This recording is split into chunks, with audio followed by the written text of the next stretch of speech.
Então, dando sequência aqui, vamos chamar, olha, está o nome aqui de quem vai dar esse testemunho aqui de uns 20 minutos. Já vou pedir para subindo aqui no altar. A Ana Paula Isidoro. Amém. Aqui na descrição diz que ela tem um filho chamado Mateus, que ela está na igreja há 1 ano e 10 meses e é discípula de Tayane. Bom, eu não sei de onde a Ana vem, como é que ela chegou aqui, mas se o nome dela está aqui é porque deve ter coisa muito interessante para a gente ouvir. Então, estou aqui curioso que nem vocês. Brincadeira, viu? Ela foi minha aluna da Escola de Líderes, é uma bênção. Cadê o Mateus? Onde você está, Mateus? Fica de pé aí. É o filho dela, parece o irmão. É o filho dela. Amém? Ana, você toma a bênção. Amém, pastor.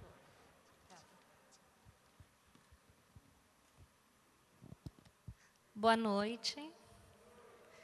Então, meu nome é Ana Paula, sou da célula Gênesis. Meus líderes são o Wilson e a Tayane, né? O Mateus, às vezes, é confundido até como meu marido. Algumas pessoas ainda acham que o Mateus é o meu esposo, e quando chega nele, fala, sua esposa, mas é meu filho. Então, assim, eu estou há 1 ano e 10 meses na igreja, eu sou enfermeira, e meu primeiro testemunho é que eu estou na linha de frente da enfermagem do Covid desde que começou a pandemia, e eu não me contaminei e não contaminei ninguém da minha família e nem ninguém próximo a mim, né? Então, esse é o meu primeiro testemunho, né? E está diminuindo, pelo menos no hospital onde eu trabalho, graças a Deus, né? Eu vou falar um pouquinho, então, como eu era e como eu estou após a minha conversão, tá? Eu sou de uma família onde eu tenho mais 5 irmãos, são 5 mulheres e um homem apenas, né? A minha infância, eu lembro muito da minha infância, o meu pai chegando em casa bêbado, né? É uma imagem que eu guardo bastante. Meu pai, a gente morava numa casa, tinha muitos degraus para subir, eu sempre lembro que eu chegava e via as pessoas trazendo meu pai para casa bêbado. Isso me marcou bastante quando eu era criança, né? E eu nunca tive um relacionamento muito bom com a minha mãe. A gente brigava muito desde sempre, desde que eu era muito pequenininha, né? E meu pai, ele traiu muito a minha mãe. Então, tem essa história de adultério aí na minha família também. E eu comecei a trabalhar muito cedo. Meu pai tinha as amantes dele, acabava gastando dinheiro mais com elas do que com a família. Então, eu com 9 anos de idade, eu já trabalhava no mercadinho e eu trocava o meu salário por comida para levar para casa, né? Quando eu estava com 12 anos, eu tive o meu primeiro emprego. Já não era registrada, mas já era um trabalho onde eu tinha salário, então eu conseguia ajudar mais os meus pais. E eu era muito rebelde. Então, assim, eu brigava com a minha mãe e cada vez que eu brigava, eu era mais rebelde ainda. Então, eu saía bastante. Com 11 anos, eu já ia para matinê. Com 12 anos, eu comecei a beber com as minhas amigas. Então, a gente saía, comprava vinho, bebia, e eu ficava bêbada mesmo com 12 anos de idade, né? E assim foi indo. Com 13 anos, eu já saía para a noite, já tinha relacionamento com homens. Então, assim, eu fui muito precoce nessa questão, né? Quando eu estava com 16 anos, eu conheci o pai do Mateus, e com 18 anos eu engravidei, né? E ele não assumiu meu filho na época. A primeira proposta que ele me fez foi de fazer um aborto. E eu falei, se você não quer o filho, eu quero, é meu filho, eu vou ter, né? Não tive uma gravidez tranquila, primeiro porque tinha o pai falando que o filho não era dele, tinha a minha mãe que não aceitava o fato de eu estar grávida naquele momento. Tive o apoio do meu pai, que eu nem imaginei que ele fosse me apoiar, mas ele me apoiou, né? Enfim. E Mateus nasceu de 34 semanas, eu fiquei 3 meses internada antes do Mateus nascer, era uma gravidez de risco, nasceu com 34 semanas, pequenininho, mas não precisou ir para a UTI, nada. Ficou comigo no quarto e teve alta junto comigo. Cuidei do Mateus, trabalhava, não dependia do pai dele, apesar dele falar que não era filho dele, sempre foi muito parecido com o pai, e ele me ajudava da forma que ele podia. Mas eu usava muito o Mateus para ter o Carlinhos do meu lado, porque eu era apaixonada por ele, né?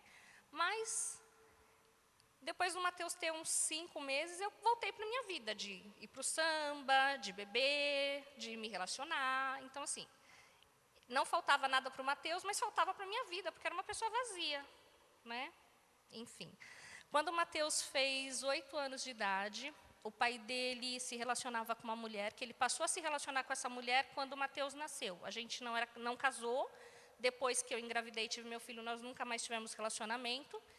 E ele teve um relacionamento com essa mulher, e quando o Mateus estava com 8 anos, era uma segunda-feira, no dia 20 de junho, eu estava trabalhando, por volta do meio-dia, eu recebi uma ligação de uma amiga minha, falando que tinham matado o pai do Mateus, né? E foi um choque para mim, e foi horrível. Mais horrível foi chegar em casa e falar para o Mateus que o pai dele tinha sido assassinado, né?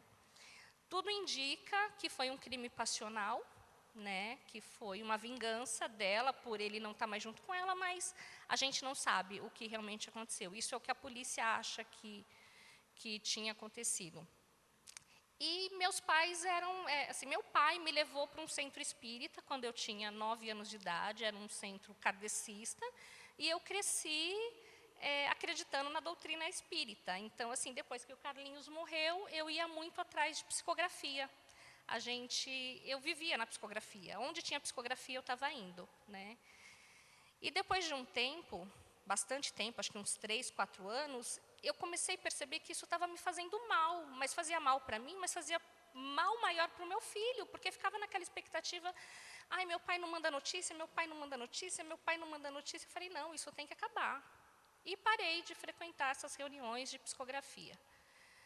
Quando foi em 2010, eu estava com 32 anos, o Mateus tinha 12, eu comecei a me relacionar com um rapaz de 22 anos. Né? Foi um relacionamento muito curto, foi um relacionamento de 3 meses. E nesse relacionamento, depois de 2 meses, eu já estava grávida. Né? Ele era super bonzinho comigo, mas depois que eu engravidei, ele se transformou. Então, eu não podia sair, ele era muito ciumento, ele começou a mostrar sinais de que ele era agressivo, e eu queria terminar o relacionamento, e ele falou para mim que se eu terminasse o relacionamento com ele, ele iria me matar. E ficava me ameaçando, e eu comecei a ter medo de que isso realmente acontecesse, né? E um dia, eu tive uma briga com ele, eu fui conversar com a minha mãe, e eu falei para ela, mãe, eu não quero ter esse bebê, eu não quero. Eu falei para ela, eu vou abortar. E ela falou para mim, não, Ana, você não pode fazer isso, porque você sempre foi contra aborto. Como agora você vai falar para mim que você vai abortar? Eu falei, mas eu não quero. Ela falou, filha, não acontece nada se Deus não quer. Se você está grávida, Deus te deu esse filho. Eu falei, que Deus, mãe, pelo amor de Deus, que Deus é esse? Que Deus que todo mundo fala que é pai, se ele for pai de verdade, ele vai arrancar isso de mim, porque eu não quero ter esse filho. Eu não quero esse filho. Isso foi numa sexta-feira, no sábado eu fui trabalhar, e quando foi meio-dia e meio, mais ou menos, eu comecei a sentir uma cólica, e eu trabalhava até a 1h da tarde, e quando deu 1h da tarde eu fui no banheiro, a hora que eu estava saindo do trabalho, e eu desmaiei, com uma dor muito forte. Eu fui para o hospital, o Cleiton nessa época trabalhava comigo, que era o pai do meu filho na época, e a gente foi para o hospital. Quando a gente chegou no hospital, estava numa gravidez ectópica, e eu tive que fazer uma cirurgia e perdi o bebê. E aí eu decidi que eu ia me separar do Cleiton, que eu não queria mais ficar com ele. E ele continuou me ameaçando, eu fiquei com medo. E 15 dias após eu ter perdido o bebê, eu ainda estava com os pontos que eu precisei fazer uma cesárea, porque teve intercorrência na hora que rompeu minha trompa, então teve uma intercorrência, fiquei na UTI um dia, quase morri por conta de uma hemorragia. E não conseguia terminar com ele. E aí, 15 dias depois, a gente teve uma briga, e mesmo assim, como minha família já não aceitava ele, nunca aceitou ele, na verdade, a gente foi num bar, eu estava no bar com ele, e na hora de ir embora, ele teve uma crise de ciúmes, né? E na hora que a gente estava saindo, um amigo meu me encontrou, me deu um abraço, e ele já saiu na rua me batendo. E perto da minha casa tinha um hotel, ele me levou para esse hotel, e durante a noite inteira eu fui violentada, verbalmente, fisicamente e sexualmente. Né? Foi um momento horrível da minha vida, mas passou, eu estou viva. Eu clamei para Deus, para que Ele me livrasse daquela situação, e por volta das 6 horas da manhã, quando eu falei, Deus, eu não posso morrer, eu tenho um filho. Deus me livrou, não sei como, Ele voltou. Ana, pega o telefone e liga para a polícia, fala o que eu fiz com você. E eu falei, não, eu não posso fazer isso, se eu fizer isso a gente não vai ficar junto. Mas eu falei isso porque eu sabia que se eu ligasse ele ia me matar, porque ele estava disposto a me matar. Ele me torturou a noite inteira, ele me perguntava se eu queria morrer com um tiro ou com pedrada na cabeça, né? Foi muito triste. E voltei para casa. Quando eu voltei para casa, o Mateus desconfiou, eu estava machucada. E eu falei que tinha tido uma briga no bar e eu me envolvi na briga, enfim. Ele falou, se você contar, eu mato você, seu filho e o seu pai.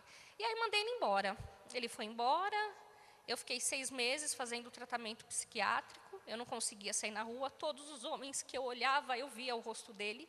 Então, eu sempre me esquivava quando algum homem chegava perto de mim, porque foi horrível, né? Passou. Resolvi fazer faculdade, estudei, fiz a minha faculdade. Eu me tornei uma pessoa muito amarga assim, em relacionamento, eu não acreditava mais. E eu falava que relacionamento não era bom. Não é bom, eu não quero. E as meninas, minhas amigas, quando vinham falar de relacionamento, eu falava, vai, sai dessa. Relacionamento não é coisa boa, não. Enfim.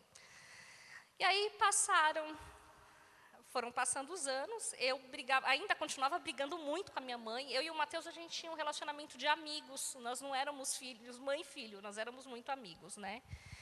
E a gente brigava igual amigo, era muito conturbado a nossa relação. Meu pai ficou doente, teve Alzheimer, ficou cego. Eu era a única filha solteira, só eu cuidava do meu pai. Meus irmãos cuidavam, mas iam uma vez por semana, dormiam uma noite. E aquilo começou a me consumir no momento que eu resolvi sair de casa, porque eu precisava que meus irmãos ajudassem, e eles só iam ajudar se eu saísse de casa. Eu saí da minha casa, eu fui morar num quarto e cozinha, eu tinha uma beliche, um notebook e uma televisão. Eu não tinha fogão, eu não tinha geladeira, eu não tinha nada. Então, a gente comprava marmitex de manhã e comia à noite frio. Era mais ou menos isso que a gente fazia. E aí, dívidas, essas coisas foram acontecendo, e aí eu comecei a me sentir vazia, e nada dava certo, espiritismo não, Mateus, vamos procurar alguma coisa, e a gente começou a ir atrás, e aí o Mateus começou a trabalhar no mesmo hospital que eu trabalho. Ele ficou 6 meses, foi promovido, e ele foi para o setor onde trabalhava o Wilson.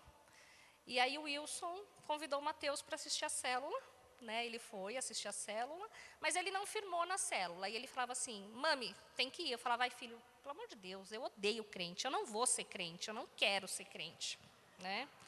Então, mas 2 anos depois, a gente novamente procurando uma igreja, o Wilson convidou a gente para vir na igreja. Nós chegamos aqui num domingo, estava um frio, mais frio do que hoje, a gente sentou naquele cantinho, e a hora que o apóstolo fez a oração, eu não tive dúvidas, eu levantei, eu vim aqui para frente, chorei um monte, e a hora que ele virou e falou assim, olha para trás, essa é a sua família, aquilo me deixou assim, meu Deus, né? Eu fiquei assim extasiada, falava, gente, olha, agora eu tenho uma família de verdade, né? Eu tenho. E aí, comecei na célula, e passou uns domingos, eu ficava naquela dúvida, vou, não vou, enfim. A gente vinha, mas eu falava sempre para o Mateus, eu falava, filho, não vem falar de dízimo não, porque eu não vou dizimar não.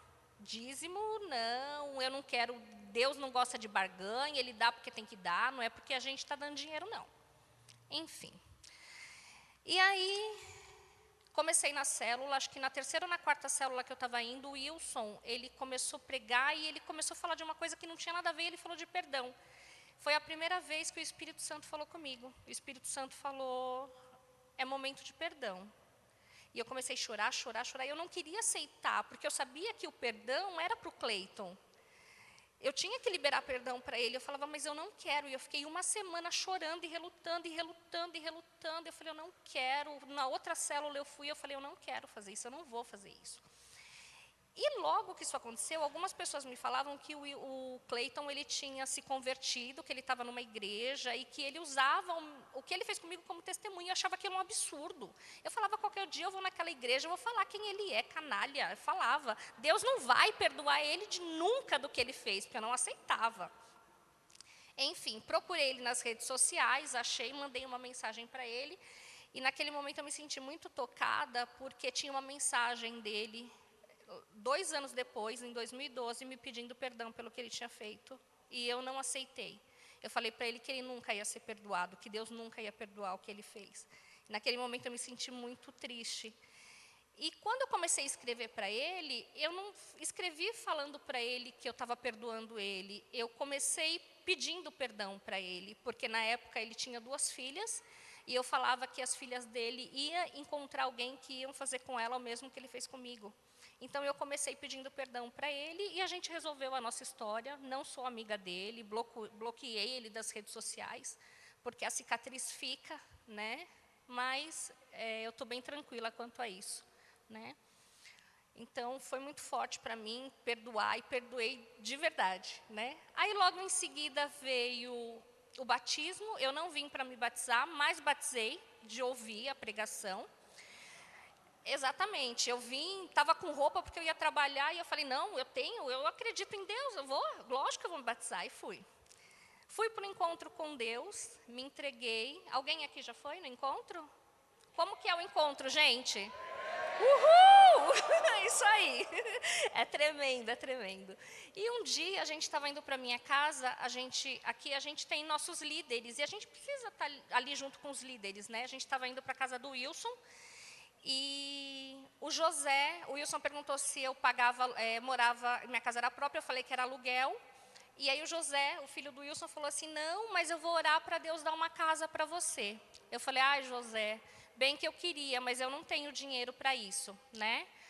Aí, uma semana depois eu recebi uma proposta de comprar um apartamento, comprei meu apartamento. A história do apartamento é engraçada, porque foi a segunda vez que o Espírito Santo falou comigo, e ele falou, faz um jejum de 27 dias. E eu nem sabia fazer jejum, mas aí eu fui fazer o jejum, fiz o jejum, o meu apartamento seria 310 mil, e a gente conversando, o meu apartamento caiu para 270 mil, eu entendi o 27. Então, consegui comprar o meu apartamento, né? E eu não dizimava ainda, gente. Eu já estava quase 6 meses na igreja e não dizimava ainda. Nunca sobrava dinheiro para eu dizimar, nunca sobrava dinheiro para dizimar. E um dia eu falei assim, não, eu preciso ter um compromisso. Eu preciso ter um compromisso com Deus. E eu vou dizimar. Então, nesse mês, o que eu fiz? Eu tirei o meu dízimo, a primeira coisa que eu fiz quando eu recebi, eu tirei o meu dízimo e fiz a minha oferta do dízimo. E no final do mês, sobrou na minha conta 3 vezes o valor que eu dizimei. Isso nunca tinha acontecido. Eu vivia com dívida, o Mateus vivia me dando o salário dele para completar as contas. E desde então, eu sou fiel nos meus dízimos. Eu tenho esse compromisso todos os meses e não me falta nada. Graças a Deus, né? Antes de eu assinar o meu contrato, o banco me ligou falando que não tinha dado certo o meu apartamento. Mas, na verdade, eles tinham dobrado o valor do meu crédito. E eu achei que não ia dar certo, né? Quando eu comecei na igreja, logo depois do encontro, o meu problema sempre foi relacionamento. Eu sempre queria muito casar. Eu acabei me apaixonando e orei bastante. Essa pessoa nem imagina que isso aconteceu. Só os meus líderes sabiam disso e o meu filho até então. E fiquei muito decepcionada, aconteceu algo que me deixou decepcionada, mas depois eu percebi que o meu ponto fraco era o relacionamento. E isso não foi Deus que colocou para mim, isso era uma armadilha do diabo, para que eu falasse, olha lá, eu estou na igreja e não deu certo. Mas ele não me enganou, não, eu continuo firme aqui na igreja, né? E cheguei na igreja em santidade, há 6 anos em santidade. Não sabia que era santidade. Hoje eu entendo que Deus me preparou para estar em santidade, para chegar em santidade aqui, para Ele, né? Já faz 8 anos que eu estou em santidade, esperando talvez o meu eleito, eu não sei. Mas eu tenho uma certeza, né? Jesus vai voltar, Ele é o meu noivo, o noivo, e eu vou estar em santidade para ele quando ele chegar aqui, né? Tenho frutos já colhido, né? A minha irmã tinha um relacionamento aí que estava meio ruim, veio para a igreja, restaurou o casamento.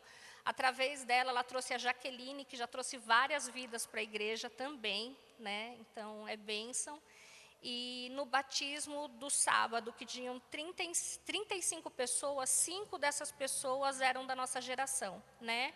3 pessoas diretamente ligadas a mim e mais 2 pessoas que foi a Jaqueline que trouxe para a igreja, né? Então, isso é fruto que a gente está colhendo aqui na igreja.